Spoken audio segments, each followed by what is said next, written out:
नमस्कार प्रिय विद्यार्थियों। आज के वीडियो के माध्यम से हम लोग चर्चा करेंगे सोशियोलॉजी बीए थर्ड सेमेस्टर के चैप्टर संख्या 4 के बारे में। इससे पहले 3 क्लास ऑलरेडी आप देख चुके हैं। इसमें सामाजिक परिवर्तन के अर्थ, परिभाषा, विशेषता, महत्व, इंपॉर्टेंस, वर्तमान में प्रासंगिकता से लेकर के सब कुछ मैंने डिटेल से सामाजिक परिवर्तन के जो है विभिन्न तमाम प्रकार के जो कारण होते हैं, कारक होते हैं, उनको हमने समझा। सामाजिक परिवर्तन की दिशाएं, सामाजिक परिवर्तन कितने प्रकार का होता है, सब कुछ आपको मैंने बताया। ठीक है, 3 चैप्टर्स के माध्यम से आप समझ चुके हैं सब। अब आपका चौथा चैप्टर हम लोग चर्चा करेंगे और यूनिट नंबर 1 का ये लास्ट वीडियो होगा। इसके बाद में यूनिट नंबर 2 चैप्टर संख्या 1 आएगी। ठीक है, यानी कि इकाई संख्या 2 और चैप्टर संख्या 1। क्लियर? इस तरीके से इकाई 2, इकाई 3, इस तरीके से हम आगे बढ़ते रहेंगे। अब यहां पर देखिए चैप्टर संख्या 2, चैप्टर 4, चैप्टर संख्या 2 आपकी 3 हो चुका, मतलब कि 2, 1, 2, 3 तीनों हो चुके हैं। समझिए चैप्टर नंबर 4, संरचना में परिवर्तन और संरचना का परिवर्तन। ठीक है, यही आपको पढ़ना। पेपर का नाम क्या है, इसका नाम की चैप्टर का क्या नाम है? स्ट्रक्चर इन, क्या है इसमें? ठीक है, क्या सिलेबस में चैप्टर का नाम क्या है? अंग्रेजी में अगर देखें तो अंग्रेजी में क्या है आपका? Change in structure and change of structure. समाज में, समाज की संरचना में परिवर्तन और संरचना का परिवर्तन, दोनों क्या है, इसी दोनों टर्म को आपको समझना है। ठीक है, बेसिकली अगर देखें तो यह दोनों शब्द दिखने में समान है, लेकिन समाज शास्त्र में इनका अर्थ जो है, प्रयोग, अर्थ और प्रयोग दोनों अलग अलग होता है। आइए सरल भाषा में इनके अंतर और व्याख्या और उदाहरण के माध्यम से चीजों को स्पष्ट करते हैं, समझते हैं कि आखिरकार ये है क्या दोनों शब्द। ठीक है, बस यही आपको समझना है, क्योंकि प्रश्न आपसे पूछा जाता रहता है। चैप्टर 1, संरचना में परिवर्तन। हेडिंग नंबर पहले हम चर्चा करेंगे किसके बारे में? पहले हम चर्चा करेंगे संरचना में परिवर्तन, यानी कि चेंज इन स्ट्रक्चर, और इसके बाद में हम चर्चा करेंगे चेंज ऑफ स्ट्रक्चर। ठीक है, तो चेंज इन स्ट्रक्चर क्या है, यानी कि संरचना में परिवर्तन क्या है। देखें अर्थ लिखें इसका और ध्यान समझिएगा। जब सामाजिक संरचना के अंदर परिवर्तन होता है, इन माने में, जब सामाजिक संरचना के भीतर छोटे छोटे सुधार होते हैं, सामाजिक संरचना में, और सामाजिक संरचना का मतलब सामाजिक संरचना पूरी की पूरी सामाजिक संरचना बदल रही है, समझे? यानी कि सामाजिक संरचना के भीतर छोटे छोटे सुधार या बदलाव होते हैं जो उस संरचना की मूल प्रकृति को नहीं बदलते। संरचना वैसी ही रहती, लेकिन उसमें छिटपुट परिवर्तन हो जाता है, मूल प्रकृति के साथ छेड़छाड़ नहीं होती, तो उसे संरचना में परिवर्तन कहते हैं। लेकिन जब मूल प्रकृति ही बदल जाए तो उसको संरचना का परिवर्तन कहते हैं। आगे चल करके हम पढ़ेंगे। सामाजिक संरचना में परिवर्तन मतलब होता है कि सामाजिक संरचना के अंदर छोटे छोटे परिवर्तन होते हैं जो कि उसकी मूल चीजों को नहीं प्रभावित करते हैं। ठीक है, विशेषताएं समझते हैं इसकी। देखें, सामाजिक संरचना में परिवर्तन जो होता है यह आंतरिक परिवर्तन होता है, सामाजिक संरचना में परिवर्तन होता है। दूसरी बात है, यह मूल ढांचा जस का तस रहता है, यानी मूल ढांचा जो होता है इसका जस का तस रहता है, इसमें कोई चेंजमेंट नहीं होता है। ठीक है, इसमें क्या होता है, इसमें कोई चेंजमेंट नहीं होता है, मूल ढांचा वैसे रहता है, बस उसके थोड़ा बहुत परिवर्तन होता रहता है उसके और भी चीजों में। या धीरे धीरे होता है, एकदम आराम से होता है। बदलाव सामान्य होता है, कोई इसमें इफेक्टिव बदलाव नहीं, सामान्य बदलाव होता है। ये विशेषता संरचना में परिवर्तन का ये विशेषता होगी। ठीक है, संरचना में परिवर्तन की विशेषता आपने देखा। अब संरचना में परिवर्तन की विशेषता जो आपने देखा, इसका उदाहरण समझ लीजिए। उदाहरण नंबर 1 देखिए, जैसे जाति व्यवस्था में अब कुछ लचीलापन आ गया है, लोग अब अंतर जाति विवाह करने लगे हैं, लेकिन जाति व्यवस्था आज भी समाज में है। ठीक है, यह संरचना में परिवर्तन होता है। तो जाति व्यवस्था के नियम में, जाति व्यवस्था जो कठोर थी वो कुछ कमी आई है। जाति व्यवस्था में लोग दूसरी जातियों में शादी भी कर रहे हैं। ठीक है, जाति व्यवस्था के नियम में जो कठोरता थी उसमें कमियां आई हैं, लेकिन जाति व्यवस्था खत्म नहीं हुई है। यानी जाति व्यवस्था में कमी आई, जाति व्यवस्था के अंदर बदलाव हुआ है, लेकिन जाति व्यवस्था पूरी की पूरी वैसी ही बनी हुई है। अगर पूरी जाति व्यवस्था ही बदल जाए तो संरचना का परिवर्तन होगा, लेकिन जाति व्यवस्था के अंदर बदलाव हुआ छोटे मोटे तो उसको संरचना में परिवर्तन बोलते हैं। ठीक है, ये बात आप ध्यान रखेंगे। उदाहरण नंबर 2 देखें, जैसे गांव में पंचायत की कार्यशैली में पारदर्शिता आई है, लेकिन पंचायत की संस्था बदली हुई है, पंचायत आज भी एक प्रकार से होती है। ठीक है, यह भी संरचना में परिवर्तन होता है। संरचना का परिवर्तन तब होता है जब पंचायत वाला सिस्टम में खत्म कर देते हैं। ठीक है, ये होगा संरचना में परिवर्तन। दूसरा हेडिंग क्या था, दूसरा टर्म आपका संरचना का परिवर्तन। ये क्या है बेटा, संरचना का परिवर्तन। हेडिंग डालो, हेडिंग डालिए संरचना का परिवर्तन। ठीक है, चेंज ऑफ स्ट्रक्चर। क्लियर? अब इसको समझने का प्रयास करते हैं। संरचना का परिवर्तन देखें भाई, इसमें समझे संरचना का परिवर्तन क्या होता है इसका अर्थ समझे। देखिए, जब एक सामाजिक संरचना पूरी तरह समाप्त हो जाए और उसकी जगह पर, उसके स्थान पर कोई नई सामाजिक संरचना आ जाए, ठीक है, तो इसको हम संरचना का परिवर्तन कहेंगे। संरचना परिवर्तन यानी संरचना में छोटे-मोटे परिवर्तन मैंने ऊपर बताया, और जब पूरी की पूरी संरचना जाति व्यवस्था, पूरी की पूरी जाति व्यवस्था बदल जाए, तो वो चीजें, ठीक है। अभी मैं उदाहरण के रूप में समझाऊंगा, उससे पहले आप ये देख लीजिए विशेषताएं इसकी। संरचना के परिवर्तन की विशेषताएं लिखेंगे। संरचना के परिवर्तन की विशेषताएं। पहली विशेषता, यह मूल ढांचे को पूरा का पूरा बदल देता है, ठीक है, जबकि वो नहीं बदलता है संरचना परिवर्तन में, उसमें छोटे छोटे परिवर्तन। दूसरी बात है, समाज की व्यवस्था और संबंध प्रणाली इसमें पूरी की पूरी बदल जाती है। तीसरा विशेषता, परिवर्तन गहरा और व्यापक होता है, ठीक है। चौथा, यह अक्सर क्रांति के माध्यम से, आंदोलन के माध्यम से और टेक्नोलॉजी के विकास से जो परिवर्तन होता है, बड़े बड़े परिवर्तन जो होते हैं, वो यही होता है, संरचना का परिवर्तन इन माध्यमों से होता है। इस तरीके से इसकी विशेषताएं आपने देख ली। अब संरचना के परिवर्तन के उदाहरण आप समझ लीजिए। पहला उदाहरण नंबर 1, देखिए, जैसे राजशाही प्रणाली की जगह अब लोकतंत्र आ चुका। पहले मोनार्की थी, अब डेमोक्रेसी आ गई है। पहले राजा का लड़का राजा बनता था, अब पूरा का पूरा सिस्टम है खत्म कर दिया गया, ठीक है। अब क्या है, जो चुनाव लड़ेगा वो जीतेगा, वो राजा बनेगा, ठीक है। कहने का मतलब ये है कि अब पूरा का पूरा सिस्टम बदल गया, पूरी प्रक्रिया बदल गई, पूरा सिस्टम बदल गया। या संरचना का परिवर्तन कहा जाता है, क्योंकि सत्ता व्यवस्था ही पूरी की पूरी बदल गई। सत्ता व्यवस्था पहले क्या थी, राजशाही थी, अब वो लोकतंत्र में बदल गया है। ये पूरा का पूरा क्या है, एक पूरा का पूरा संरचना का परिवर्तन है। उदाहरण नंबर 2 देखिए। परंपरागत गुरुकुल प्रणाली पहले थी। गुरुकुल प्रणाली में पहले जिस तरीके से अध्ययन करवाया जाता था, वो समाप्त हो चुकी है, ठीक है। और आधुनिक स्कूल कॉलेज सिस्टम आ चुका है। ये संरचना का परिवर्तन होगा, ठीक है। संरचना में परिवर्तन क्या होता है कि इसमें गुरुकुल प्रणाली चलती, लेकिन गुरुकुल के नियमों की में थोड़ा बहुत चेंज हो जाता है, ठीक है। तो वो हो जाता है आपका संरचना में परिवर्तन। लेकिन संरचना का परिवर्तन पूरी की पूरी गुरुकुल प्रणाली ही बदल गई। अब गुरुकुल प्रणाली नहीं, बल्कि उसके स्थान पर एक स्कूल कॉलेज की सिस्टम आ चुका है। यह शिक्षा की संरचना का परिवर्तन होगा, ठीक है। इस तरीके से आपने शिक्षा, मतलब कि ये संरचना का परिवर्तन और संरचना में परिवर्तन, ये छोटा सा टॉपिक था आपका, इसको आपने समझ लिया। अब इस टॉपिक से रिलेटेड बहुत ही इंपॉर्टेंट मैंने कुछ प्रश्न बनाए होंगे, उससे पहले मैं एक सारणी के माध्यम से इसके अंतर को समझ लेता हूँ।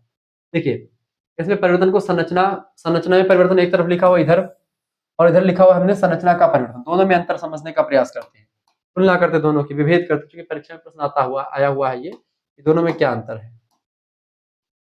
देखिए, परिभाषा, तो संरचना, इधर क्या लिखा हुआ, इधर लिखा हुआ संरचना में परिवर्तन। एक मिनट, संरचना में परिवर्तन, आगे वाला जो है संरचना में परिवर्तन है ये, ठीक है। ये है आपका मेम, मैं लिख दे रहा हूं में परिवर्तन, ठीक है, आगे वाला फर्स्ट नंबर पर। और संरचना का परिवर्तन जो होगा सेकंड नंबर पर, ये का परिवर्तन, संरचना का परिवर्तन। अब समझे, मौजूदा ढांचे में आंतरिक बदलाव होता है संरचना में परिवर्तन से, ठीक है।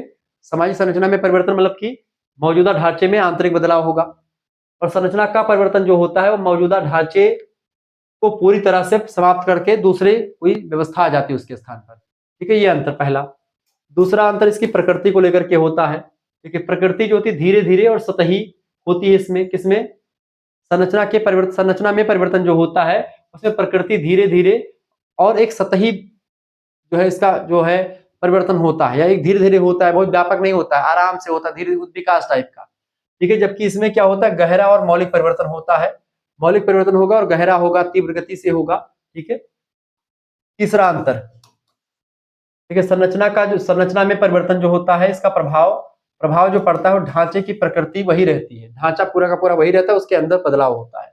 जबकि संरचना का परिवर्तन, नया ढांचा अस्तित्व में आ जाता है इसमें, ठीक है। चौथा अंतर ये है, उदाहरण के रूप में अगर अंतर देखिए, उदाहरण देखिए, इसमें क्या होता है, संरचना में परिवर्तन में जाति में लचीलापन होता है, यानी जाति जो होती है वो लचीली हो जाती, जाति में आप, ठीक है, एक दूसरे में शादी कर सकते, एक दूसरे में खान पान कर सकते, जाति के नियमों में कमियां आना। जबकि आप देखते हैं जैसे कि राजशाही लोकतंत्र, ठीक है, इसमें क्या है, इसमें व्यवस्था क्या है, पूरा सिस्टम बदल गया। राजशाही पहले थी, मोनार्की थी, अब लोकतंत्र हो गया, ये अंतर होता है। संरचना के परिवर्तन में राजशाही से लोकतंत्र बदलना, ये हो गया, ठीक है। आपने समझा भी, शुरुआत में मैंने बताया था। पांचवा क्या है, परिवर्तन का प्रकार। अब परिवर्तन के प्रकार के हिसाब से देखें, इसमें जो होता है संरचना में परिवर्तन में सुधार होता है, रिफॉर्मेशन मतलब रिफॉर्मेटिव होता है, यानी किसी भी संगठन में, किसी भी सिस्टम में, किसी भी व्यवस्था में थोड़ा बहुत सुधार कर दिया जाता है, वो संरचना में परिवर्तन कहलाता है। संरचना के परिवर्तन में क्या होता है, पूरा क्रांतिकारी होता है, वो ट्रांसफॉर्मेशन होता है, यानी कि वो पूरा का पूरा बदल ही देता है, सिस्टम खत्म कर देता है, दूसरा सिस्टम ही लगा देता है। किस तरीके से ये डिफरेंस हो गया, ये अंतर हो गया, आप इसको समझ सकते हैं। ठीक है, निष्कर्षतया हम कह सकते हैं बेटा, कंक्लूजन के रूप में क्या कह सकते हैं आप निष्कर्षतया हम कह सकते हैं कि संरचना में परिवर्तन समाज में छोटे छोटे आंतरिक सुधार को दर्शाता है, जबकि वही संरचना का परिवर्तन क्या करता है, संरचना का परिवर्तन समाज की मौजूदा प्रणाली को पूरी तरह से बदल करके एक नई व्यवस्था की स्थापना कर देता है। ठीक है, यह बात ध्यान रखिए। और दोनों ही प्रकार के परिवर्तन समाज के विकास में महत्वपूर्ण भूमिका निभाते हैं। इस तरीके से आप लिख करके अपने उत्तर को समाप्त कर सकते हैं और आसानी से आपने चीजों को समझा। अब हम 10 ऐसे महत्वपूर्ण प्रश्नों को हमने इस टॉपिक से बनाया है जो कि आपकी परीक्षा के लिए बहुत महत्वपूर्ण है। आइए चर्चा करने का प्रयास करते हैं। पहला प्रश्न, पहला क्वेश्चन आपके स्क्रीन पर आ चुका है। प्रश्न, सामाजिक संरचना में परिवर्तन का अर्थ क्या होता है? केवल धार्मिक व्यवस्था का परिवर्तन, केवल आर्थिक व्यवस्था का परिवर्तन, या सामाजिक संस्थाओं और संबंधों के ढांचे में परिवर्तन, या फिर केवल राजनीतिक ढांचे में परिवर्तन? करेक्ट आंसर क्या हो जाएगा इसका करेक्ट आंसर क्या हो जाएगा? सी ऑप्शन, यानी कि सामाजिक संस्थाओं और संबंधों के ढांचे में अंदर परिवर्तन होता है वो सामाजिक संरचना में परिवर्तन कहलाता है। जैसे कि सामाजिक संरचना में परिवर्तन का तात्पर्य समाज की मूल संस्थाओं जैसे कि परिवार, धर्म, शिक्षा, राजनीति और उनके कार्य रूपों में बदलाव होता है, सामाजिक संरचना में परिवर्तन कहलाता है। अगला क्वेश्चन आप देखेंगे, अगला प्रश्न आ चुका दूसरा नंबर, जब समाज के ढांचे की मूलभूत इकाइयां ही बदल जाती हैं तो उसे क्या कहा जाता है? उसको सामाजिक विभाजन नहीं, संरचना में परिवर्तन नहीं, संरचना का परिवर्तन कहेंगे। जब मूल ढांचा पूरा बदल जाए तो संरचना का परिवर्तन बोलेंगे। ठीक है, जब समाज की मूलभूत संस्थाएं जैसे कि पूरा परिवार का प्रणाली ही बदल जाए, ठीक है, जाति व्यवस्था ही बदल जाए, तो ये सब जो होगा आपका सामाजिक संरचना का परिवर्तन होगा। तीसरा प्रश्न आप देखेंगे, निम्नलिखित में से कौन सा संरचना में परिवर्तन का उदाहरण है? संरचना में परिवर्तन का उदाहरण में से कौन? संयुक्त परिवार से एकल परिवार में बदलाव, भाषा परिवर्तन, फैशन में बदलाव, या खान पान की आदतों में बदलाव? संरचना में परिवर्तन का उदाहरण में से कौन सा है?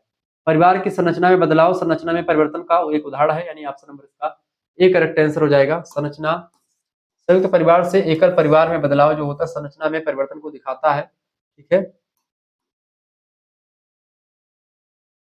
आगे देखिएगा, चौथा नंबर प्रश्न आ चुका, संरचना का परिवर्तन शब्द किसके लिए प्रयुक्त होता है? बाहरी परिवर्तनों के लिए नहीं, व्यवस्था की मौलिक इकाइयों को नष्ट हो जाने या बदल जाने के लिए। बिल्कुल बी ऑप्शन करेक्ट आंसर हो जाएगा इसका, पूरा सिस्टम ही बदल जाता है। जब समाज की मौलिक संस्थाएं ही समाप्त हो जाएं या नए रूप में आ जाएं तो उसे संरचना का परिवर्तन कहा जाता है, और जब उसमें कुछ सुधार हो जाए तो उसको संरचना में परिवर्तन कहा जाता है। अगला प्रश्न, परिवर्तन जो समाज की संस्थाओं के कार्य करने के तरीके को प्रभावित करता है वो कहलाता है। जो कार्य करने के तरीकों को प्रभावित करता है उसको संरचना में परिवर्तन कहा जाता है।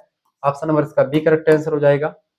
अगला क्वेश्चन आप देखिएगा, व्याख्या आप लिख सकते हैं ये, जब संस्थाएं जैसे परिवार, शिक्षा और धर्म उसी रूप में रहते हैं लेकिन उनके कार्य करने के तरीके में बदलाव आता है तो इसे संरचना में परिवर्तन कहा जाता है। 6वां नंबर क्वेश्चन आपके स्क्रीन पर आ चुका है, संरचना में परिवर्तन का प्रमुख कारण क्या है? फैशन, तकनीकी विकास? बिल्कुल तकनीकी विकास ही इसका कारण होता है संरचना में परिवर्तन का।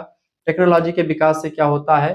सामाजिक संस्थाओं के कार्य करने की जो प्रक्रिया होती है, प्रोसेस होता है, उसमें बदलाव आता है जिससे संरचना में परिवर्तन होता रहता है। ठीक है, आगे बढ़ते हैं। अगला क्वेश्चन आपकी स्क्रीन पर आ चुका है, 7वां नंबर प्रश्न है, जब जाति व्यवस्था समाप्त होकर के वर्ग व्यवस्था स्थापित हो तो यह उदाहरण होगा, बताएं। जब जाति व्यवस्था समाप्त हो करके एक वर्ग व्यवस्था आ जाए तो ये संरचना का परिवर्तन होगा। ऑप्शन नंबर इसका सी करेक्ट आंसर, यानी जाति व्यवस्था के स्थान पर वर्गीय व्यवस्था आ जाए, यानी कि पूरा का पूरा ढांचा ही बदल गया है, यानी संरचना का परिवर्तन कहा जाएगा। ठीक है, आगे देखते हैं। 8वां नंबर प्रश्न आपके स्क्रीन पर आ चुका है, फटाफट से आप देखने का प्रयास करेंगे। वीडियो को लाइक कर दीजिएगा, चैनल पर अगर नए आए हैं तो सब्सक्राइब कर दीजिएगा, क्योंकि इसी प्रकार से इन्फॉर्मेटिव वीडियो मैं लगातार आपके लिए लाता रहता हूँ। प्रश्न है, निम्नलिखित में से कौन सा परिवर्तन सतही यानी कि सरफेस लेवल होता है? सतही परिवर्तन कौन सा होता है?